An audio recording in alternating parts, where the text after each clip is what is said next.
few weeks ago, I saw something that I hadn't seen in a very long time. It was a bank branch on the high street. So for a laugh, I went in and said I had £1 million in cash in my backpack and I would like to open a bank account. I was told, go online. Back in the 1980s, British banks were like your nan's Sunday roast. Reliable, a bit overcooked, but always there when you needed them. Every high street had a Barclays, a NatWest, a Lloyds and a Midland. The bank manager looked like he moonlighted as a vicar. You'd walk in, and if you looked distressed or bewildered, there was someone behind a glass panel who would patiently explain overdrafts in the Queen's English. Need to open an account? No problem. Bring a utility bill, your grandmother's birth certificate and the name of your childhood dog, and they'd sort it.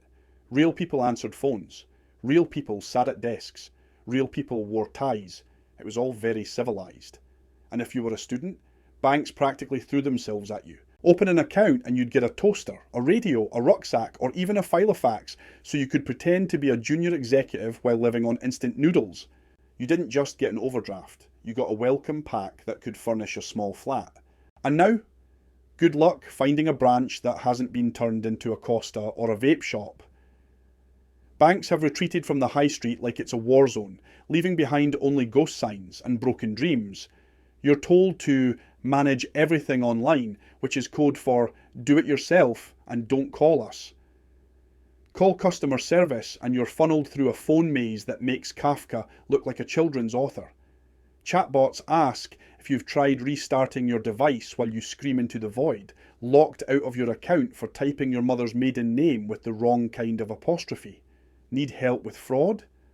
That'll be a 40-minute wait, during which your life savings continue their holiday in Uzbekistan. Banks today don't want to speak to you, see you, or acknowledge your existence, unless of course you've defaulted on your overdraft, in which case they'll find you faster than MI5. We were promised convenience. What we got was abandonment dressed in a sleek UX design. Progress? Don't make me laugh.